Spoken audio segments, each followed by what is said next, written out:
Hi, and welcome to another Time to Talk. My name is Kevin Clayton, Vice President of Diversity and Inclusion and Community Engagement for the Cleveland Cavaliers and our Cleveland Monsters. This afternoon, we have an amazing conversation in store, and we're going to examine the impact of people of color in the sport of hockey. I first want to introduce Blake Bolden, who works with the LA Kings. Blake, welcome. How about just a few words about your background and your connection to hockey?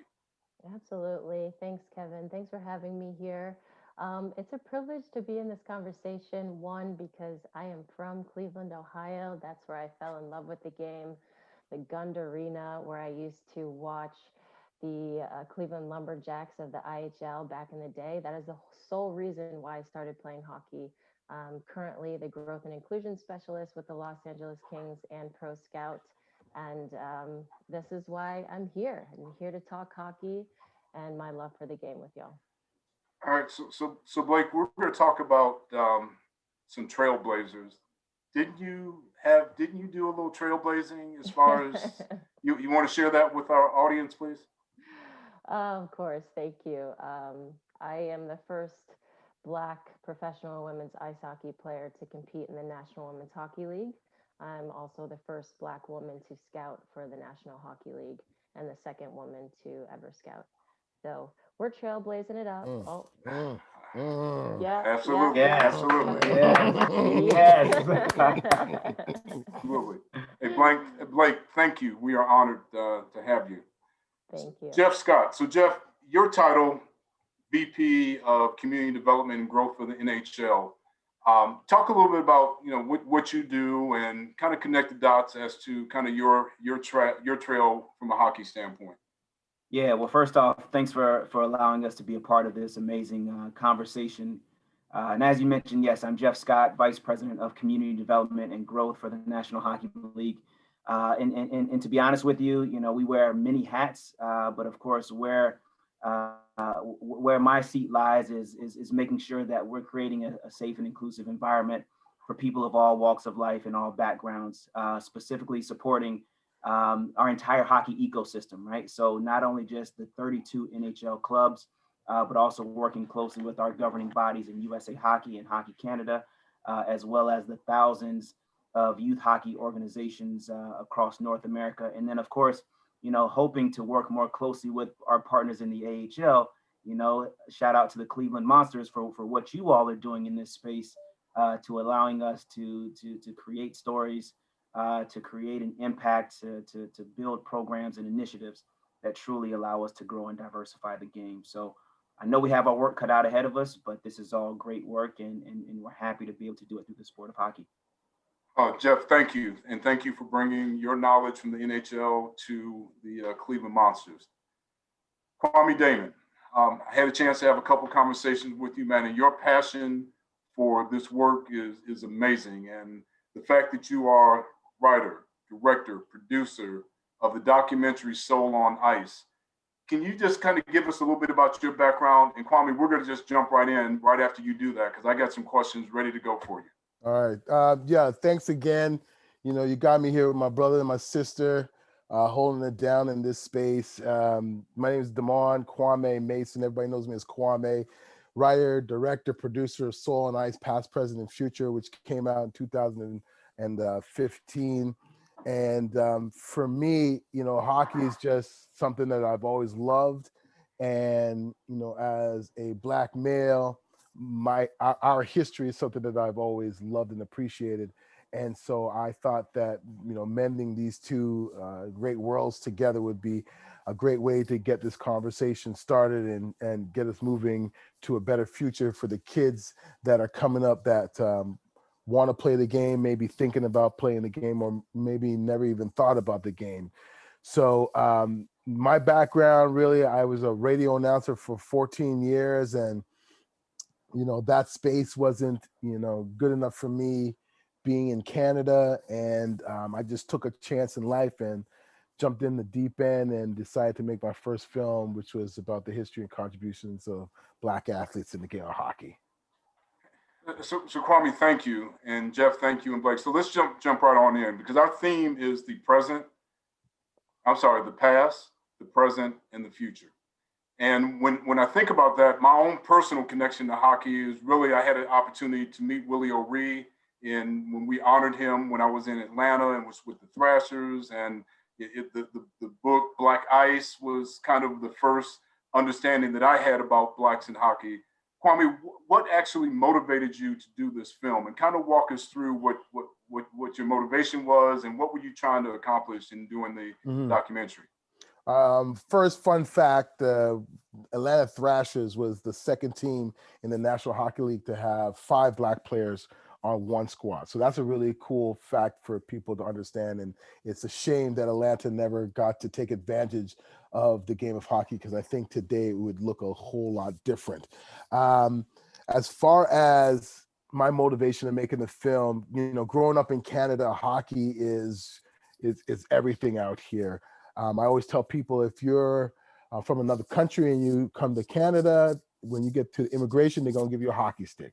When you're a baby born, the first thing they don't give you a pacifier, they give you a hockey stick, and I'm first generation from Guyana, and my parents want us to assimilate to this country and make sure we adapted to everybody else, and the kids and everybody was playing hockey. So I grew up playing hockey. I had, all my friends played hockey, and it was just a second way of our life. But when I got a little bit older, trying to find myself as a Black male in this world, hockey became that thing that was took a back seat, because the stereotypes were out there. From my Black friends, that was considered a white boy sport. For my white friends, Black people didn't play hockey because it was too cold. Our ankles were too small. So I kind of fell into the stereotypical box, and I felt like I had to choose a side, and I chose the side of my Black friends. So hockey became one of those guilty pleasures. And then when I got much older and I was working in radio, I worked at a radio station in Calgary, Alberta, Canada.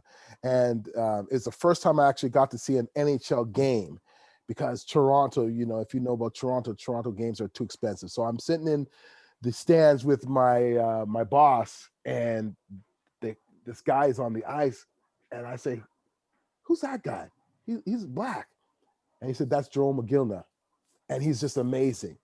So Jerome kind of really got me back into the game. And then one of the things that stood out to me was that I was starting to see a lot more young Black players playing in the game of hockey, way more than what I saw in the 70s and the 80s.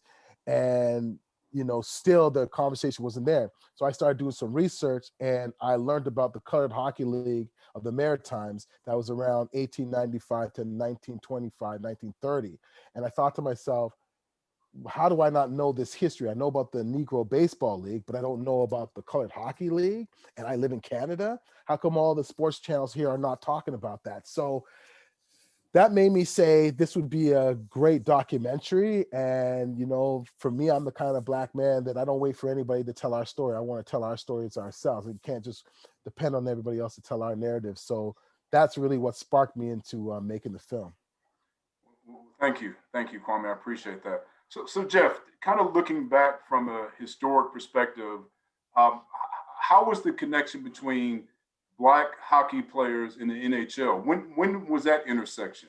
And kind of walk us through kind of the NHL's history as it relates to Blacks in hockey.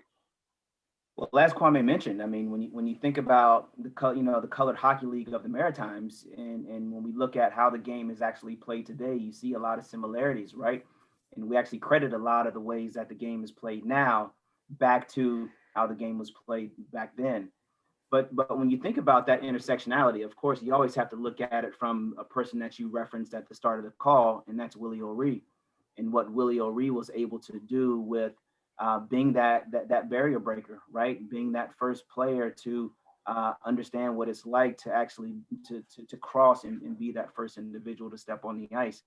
But even, as you look at Willy, there's some names out there that aren't as amplified, like Herb Carnegie, right? When we think about Herb's legacy, when you look at it from a woman's perspective, and Blake, I'm sure, gives a testament to how she's become so passionate about the sport when you hear names like Angela James.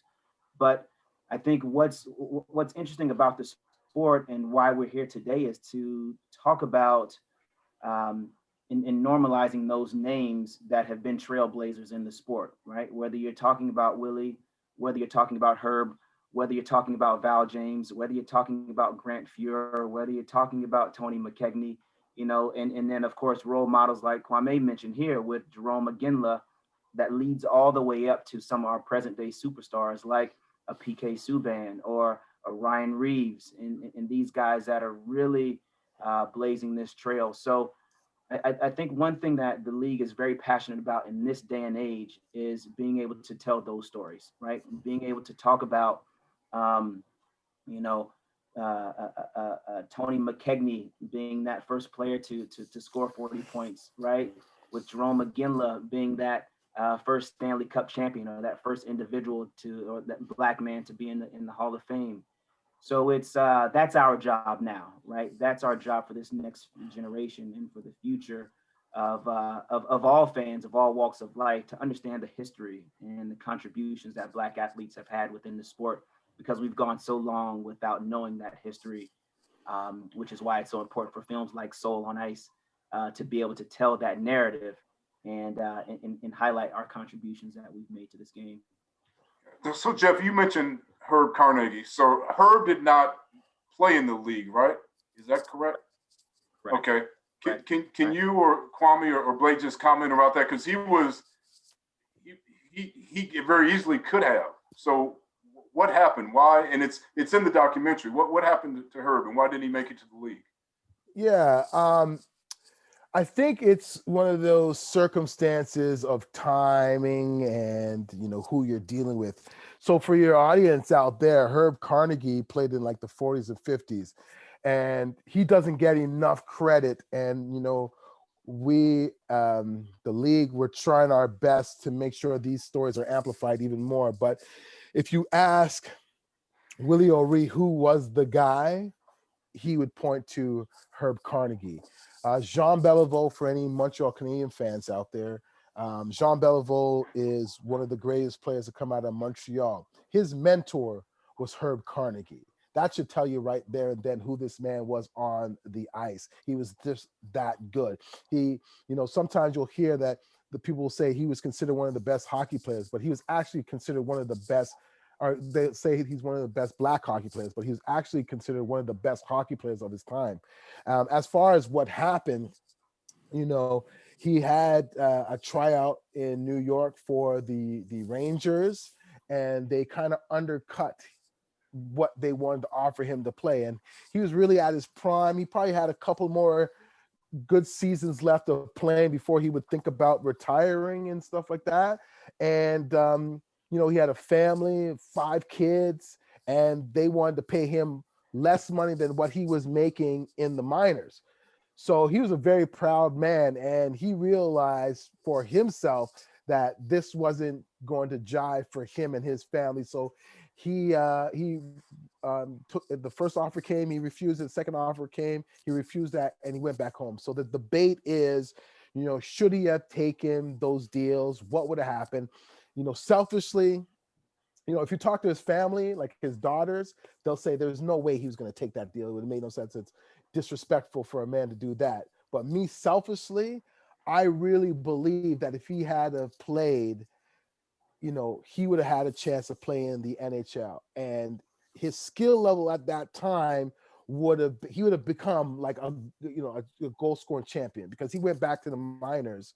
And the guys that were coming from there going to the NHL, he was 3 years, he was, you know, a goal scoring champion. And so selfishly, I wish he did it, man. I really do. I think we would be having a whole different conversation right now, but so it goes, you know, so it goes. Wow. Kwame, just to see the passion that is coming out of you right now when you're just talking about it, and how Jeff and Blake's face lit up. Man, I mean, so thank you for telling his story in the documentary, because that was very powerful. Hey, Blake, let me shift to you. Your story is amazing in itself, and to have you on our Time to Talk series here is really an honor. As you think about the history of people of color, Blacks in hockey, and now let's add the slant of females, kind of tell us about your historical perspective and what motivated you. I know living in the great city of Cleveland, Ohio. That was part of it, but connect the dots for us as to how you got involved in hockey and how you see the history of Blacks in hockey. Oh, absolutely. Yeah. As I said before, I'm from Cleveland. It's not a huge hockey town, right? It's football, it's baseball, it's definitely basketball. So my mother had me when she was 21. It was just her and I, single mom, figuring out what to do in my future. She met a man, his name is Leslie Dean, who's Caucasian. And as I mentioned before, he would take me to these games. And I fell in love with the physicality, the speed. He was so passionate about it. And I just wanted to learn how to play. And when I realized that I was a different person in the sport, some of my family members who weren't really understanding why I chose hockey were like, why are you playing hockey? Like, that's not really a sport that Black people play, right? I was playing at a AAA level. I was the only Black person. I was the only girl. I would travel all around the country, even in Canada, going to camps, trying to hone in on my skills. Still the only Black person, still the only girl. I went to a prep school in Lake Placid, New York called Northwood School, where I was the only Black person in that school for 4 years straight, until I met Kalia Johnson when I went to Boston College my senior year. So I very rarely came across people of my gender and race in the sport. And that was hard. It was hard. I had to develop a certain level of tenacity, a certain level of grit, a chip on my shoulder, especially with me trying to get on and play and represent the U.S. national team. And now I'm seeing, at least 10 Black beautiful girls that are playing Division I collegiate sports right now, that we're shedding light on their stories and where they're coming from. I wish that I could have seen Angela James play. I wish I knew her story back then, because we actually just had a conversation with her a few days ago. And, she was like, yeah, it was just that time, right? No one was really talking about women in the sport. And so here with Kwame and Jeff, we're just amplifying voices and stories and just making sure that nothing falls through the cracks, because I'm here to represent, right? Representation matters. Seeing a face that looks like you matters, and to feel comfortable in picking up a stick and just saying, hey, you're wanted. You're wanted in the sport. We want you in the sport, and you have a support system. Oh, so thank you, Blake. Absolute living legend. And we're going to have you back in Cleveland on the regular. So, Yeah. we'll make that happen. Hey, so let's transition to the present. And, yes, there's a few more people of color that are in the NHL and what have you. But, so Blake, let's start with you.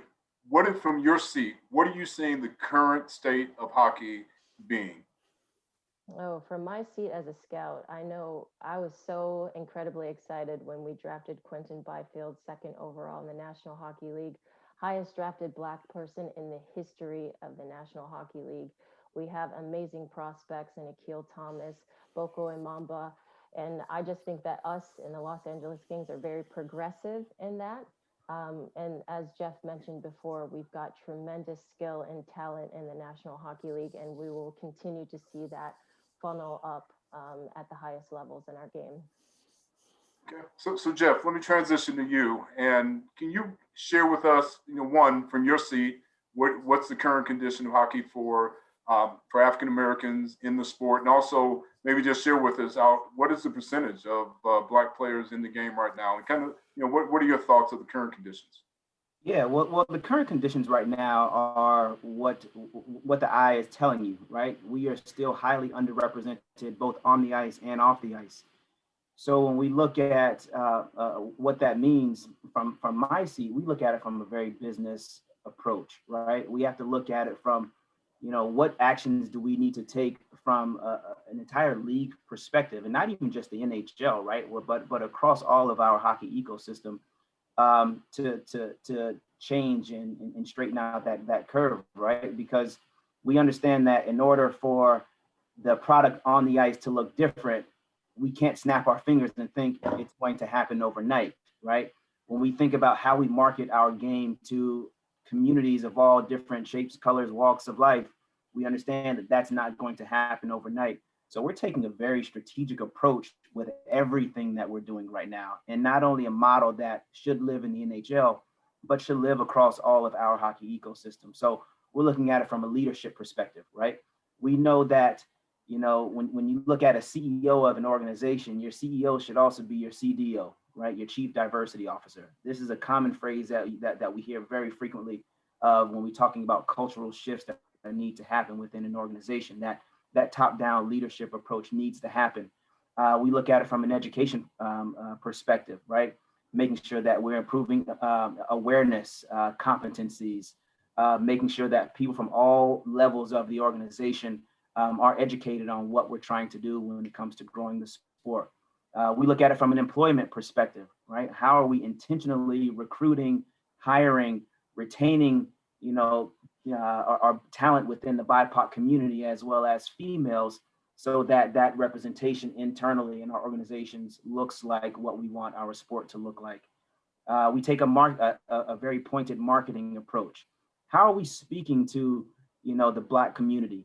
How are we speaking to communities that aren't engaging in our sport right now? And apparently we haven't been doing a great job up to this point, but we're committed to doing a better job, you know, so that when kids, you know, turn on the TV, they see Blake Bolden, right? They see, you know, some of our Black players as representation of saying, wow, I can be that one day. You know, that see it, if you see it, you can believe it is real. Even for our perspective, right? When we're looking at it from a business approach, when we're talking to college students or even elementary-based students, you know, it brings us a lot of joy to go into these, you know, into these organizations or into these, you know, communities, and kids can actually see us in these spaces and places. We also look at it from a partnerships perspective. If we don't have partners in this space to go along this journey with us, then of course we understand that we can't do this all on our own. So making sure we're aligning with different suppliers and vendors and corporate entities so that they're also investing in this sport in the work that we're trying to do. As I mentioned earlier about participation and what it means, we have to create, you know, a multitude of on-ramps for kids to engage in the sport.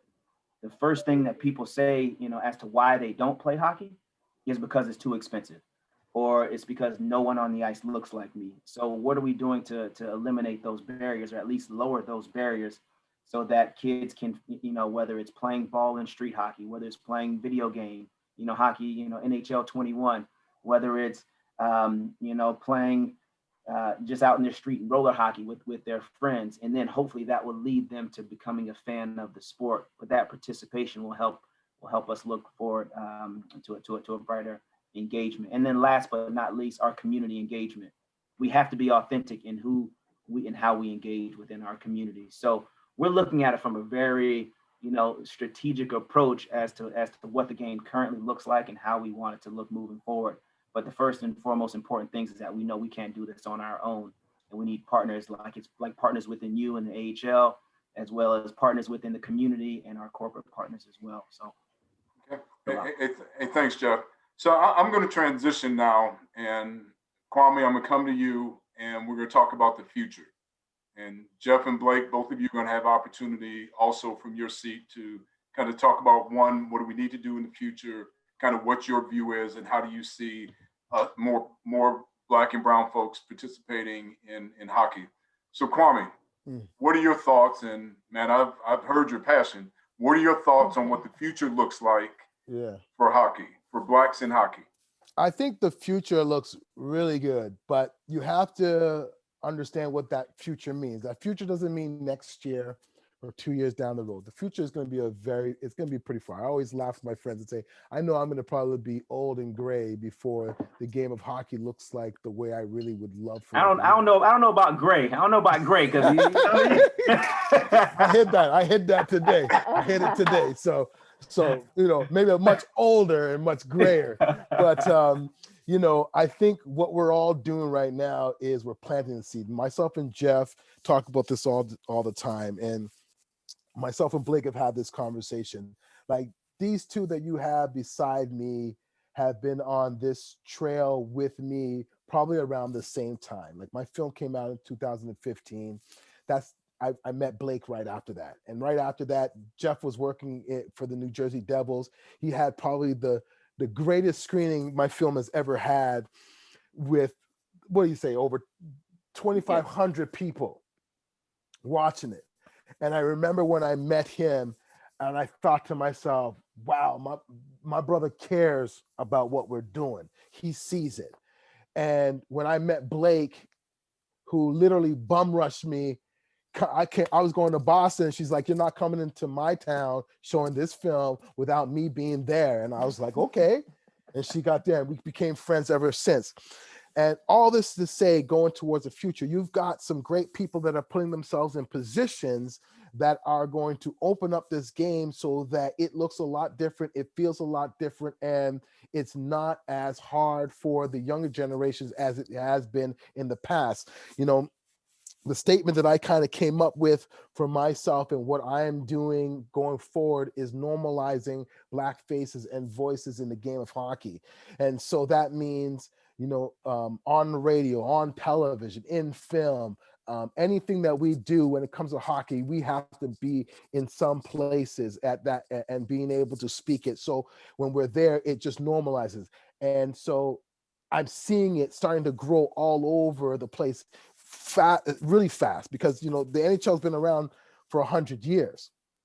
To me, this movement hasn't been going on it has been going on for the past 5 years. And in the past 5 years, I've seen things that I would have never saw 6 years ago, 8 years ago, 10 years ago. So if this is what we're doing in 5 years, I can't imagine what it's going to look like in 20 years. Now, as far as the kids go, I mean, all you guys is Americans, so I don't know what you guys are doing out there, but we breed them from when they're 2 years old out here. And I know in Canada, we got some young Black kids that are under the age of 10 years old that are just gamers. So I'm really excited, not in the sense that they have to play in the NHL, but the fact that they're going to take this skill and they're going to take it as far as possible. And I'm hoping that at least they'll get a college or university education, and then they'll take that and maybe they'll work within the hockey space. But the biggest thing that's important to that is when they get older, they're going to have children. And what is the sport that they're going to put their kid in when they have them? It's probably going to be hockey. And they're going to have that ability to now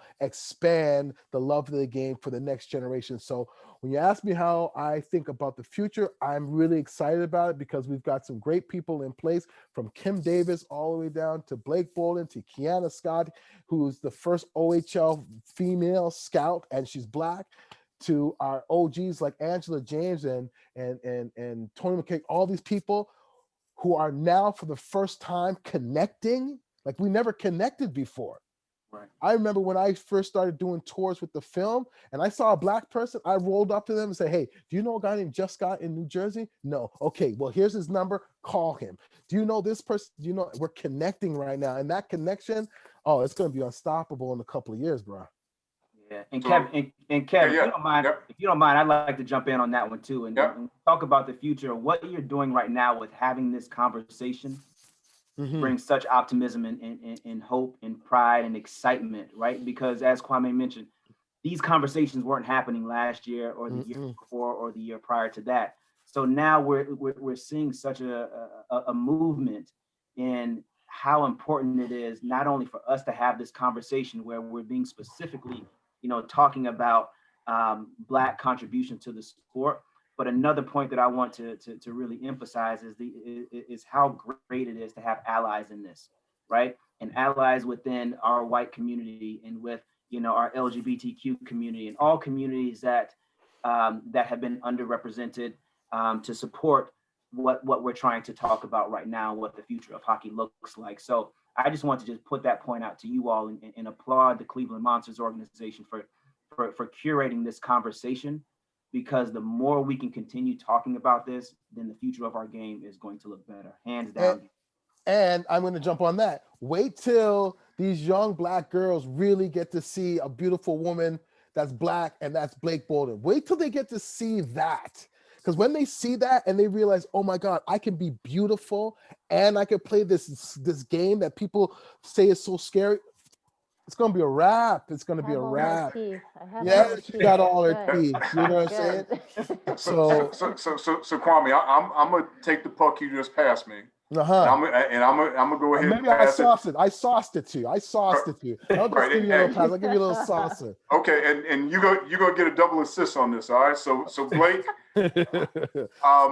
you have an opportunity to actually see at the grassroots, being a scout. Where do you see the future of hockey Yeah, for black folks? yeah, I see the future of hockey. I look at it as personality, right? I think kids can relate to personalities. And I think the hockey culture in its past has shied away from sharing our personality. And I think especially young black kids, we want to see the swag. We want to hear our culture woven within our sport. So I think the NHL is going to do an amazing job in the future making sure that our players feel safe in expressing their emotion or their personalities so that the kids can really see that and attract to them, right? So I think it's about showing our true colors and growing through there. I think as Kwame said, as Jeff has stated, the future looks great, right? We've got players that are coming up. Now we have to give them the tools and make them feel safe in our space. And if we can do that, we're going to be all right. Okay, so thank you. Hey, we got a few questions that that we have from our audience. I want to go ahead and get to, and I will tee this up also by saying when we conclude, I'm going to ask you what is the one thing that if you could do to help change the face of hockey where more black and brown players can participate. So, but we're going to get to that. So here's one question that came up from and whomever. So actually, Jeff, let me relate this to you. What is the NHL doing to make sure that blacks are participating in hockey moving forward? What are the kind of programs that you have in place to kind of develop blacks in hockey? I guess that's the question that I'm reading here.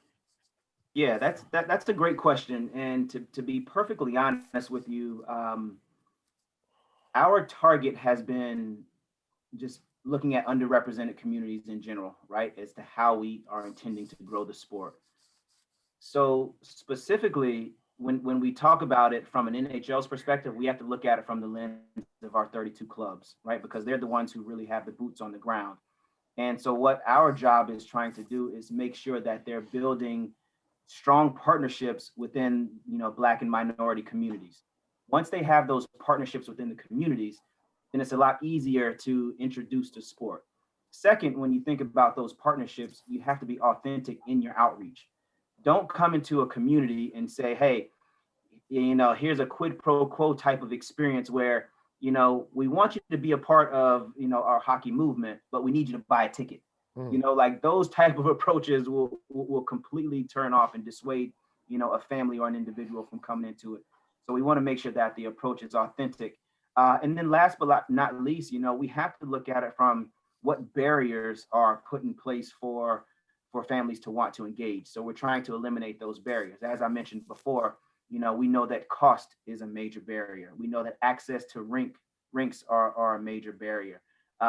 We know that the lack of representation is a barrier. So specifically, what we're doing, we have programs like our Learn to Play program, which specifically targets kids between the ages of 5 through 9.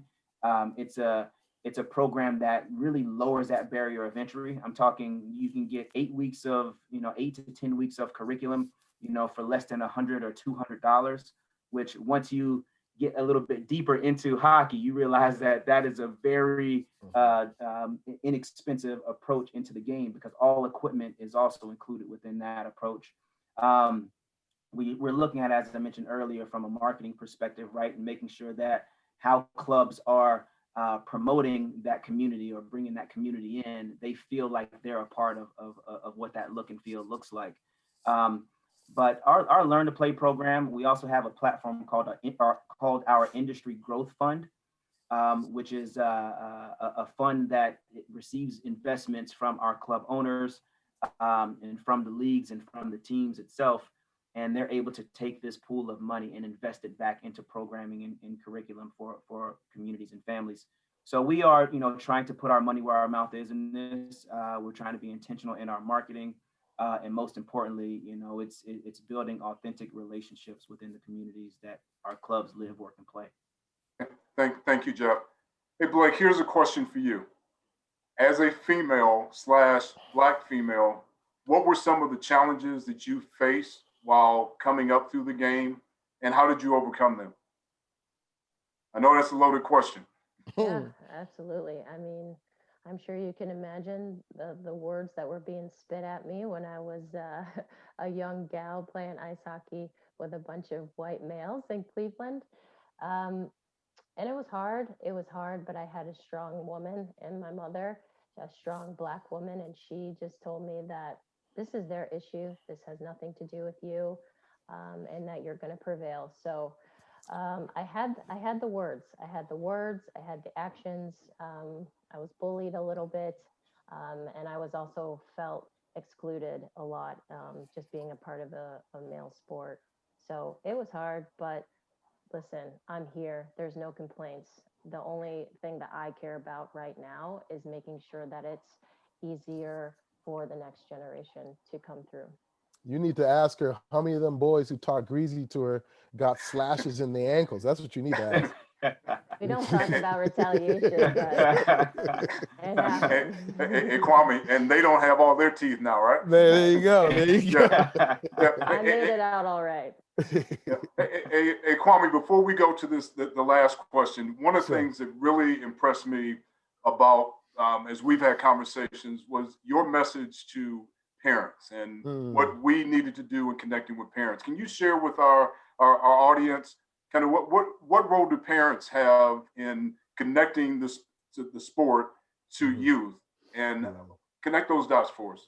Hockey is a sport where it's very family oriented, and the parents are going to be the ones that are going to get their kids passionate about this sport from the jumpstart. And that's why I'm very excited to really send these messages to new parents, giving their children another option as far as the sport goes.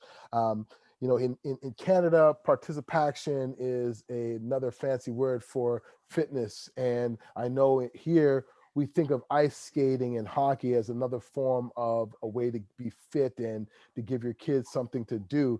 And I think that as parents, we have a duty to make sure that our children aren't just sitting in front of the TV. And so hockey is just another option. And I feel that, giving your child a different option, it gives them the choice to see where their trajectory can go, and hockey can be that. And I think that, if we can get Black parents to really take responsibility for giving their kid all the tools and all the different sports to participate in, they might get that chance to, do something different. I always thought to myself, what if LeBron James's parents said, I'm going to put you on the ice? What if Marshawn Lynch's parents said, I'm going to put you on the ice? Or Kobe Bryant's?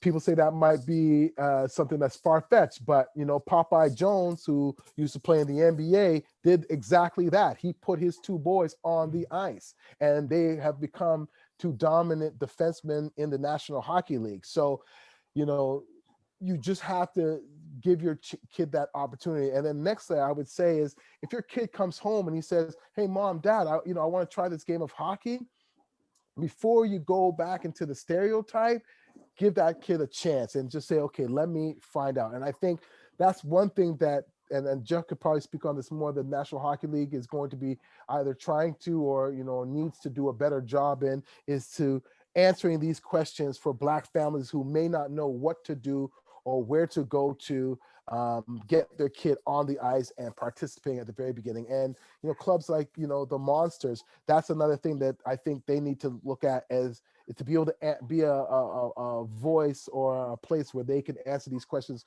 for these Black families so they can get these kids started. All right, so thank you. So we're going to go to our final question, and it's a one-answer question, not a one-word question. Okay. I'm going to start with you, Jeff. What is the one thing that you see that if we did X, we as a society, we as the NHL, whichever you want, would improve the participation and representation of Blacks in the sport of hockey? What's one thing that we can do? That's such a great question, and money no object, because Kwame is going to pay for this with the proceeds from his documentary. I like it. I mean, it all boils down to access. Yep. Yeah. Access is king, and access is the greatest hurdle, in my opinion, when it comes to why hockey is not played. Right. I mean, it's easy to roll out a ball and go play and go shoot, because there's courts everywhere. Right. But the unfortunate part about ice hockey specifically is that there's a lack of resource. Right. There's a lack of rinks and facilities and equipment and things of that nature. So if I had a magic wand, yep, for every basketball court that we have. Whoa. I wear another hat now. All right. We can share. We can share it. And to that point really quickly. So we're actually working on a technology that is a street net, right? So it's actually bringing ball and street to outdoor basketball courts, where the hoop at the bottom of the hoop actually has a hockey net, yep, so that it can be a multi-sport space. And so I hands down would say access to the game is my number one match. Okay. And Jeff, on that point, if you're looking to pilot the new technology, we're here for you. Okay. Yeah, nice. Right. Seriously. Nice. So Blake, what's the one thing from your seat that we can do to get more Black and brown folks involved in hockey? Yeah, that's a hard question. I second Jeff's statement about access, and from experience, I think hockey, for people that have no idea about the sport, it's always being gifted, right? It's gifted and wrapped in a nice bow, and someone experiences it and they're like, holy crap, that is the coolest thing that I've ever seen. I want to try to do that. So I want to get to the point where it's not a gift, and that it's just something that you can choose and have the option and the resources to be able to do. In saying that, I think we just have to do the best we can, even better than we're doing right now, obviously, because growth needs to happen, and showing our Black faces in these non-traditional hockey markets, to show my face, to show PK's face, to show Wayne Simmons' face. These kids need to see their faces in the game, in public schools, in charter schools, everywhere, right? And we just need to do a better job at that. Thank you, Blake. Kwame, one thing. Yeah. Hip hop. I think that pop culture has a lot to do with influencing our young brothers and sisters into things that they might want to try. In the 90s, hip hop reached out to hockey, and hockey didn't embrace it. Snoop Dogg went on Arsenio Hall show with a Toronto Maple Leafs jersey. The next day, every one of my friends wanted a Toronto Maple Leafs jersey. If they had taken advantage of the intersection between hip hop and hockey and brought those artists in, maybe not Tupac with the Detroit Red Wings jersey coming out of the jail, but if they took that and really promoted that, there might have been that one kid that said, I'm cool with playing this game. My favorite hip hop artist is wearing that jersey, and I think once we start to also realize that it's sports entertainment, we'll realize that right now moving the needle is, and has been for the many years, is hip hop music. And if we can bring that into the culture of hockey and show these kids that there is a connection, and that a lot of these hip hop artists like the game of hockey, ask Method Man from the Wu-Tang Clan, then we might get some kids that say, I'm going to play it because I know Method Man loves the game. All right, so Kwame, you mentioned apparel. I'm a huge fan of hoodies. Where can I get that? Where can I get that hoodie from? Holler Where can at me, man. I got you. Just holler at me. I got you. Okay. All right. All right. So, and I'll make sure I'll get you a link. We for our podcast, we started bringing these back. So I'll let you know. And we'll promote that for you. Dig it. So Damon Mason. Yes, sir. Jeff Scott, Blake Bolden, on behalf of the Cleveland Monsters, thank you for participating in our Time to Talk series. You all are pioneers in your own right, And we look forward to a long-standing relationship of support for the work in which you're doing. Thank you. Let's get it. Thank you. Let's get it. Thank you. Thank you, guys. Thank you for having me.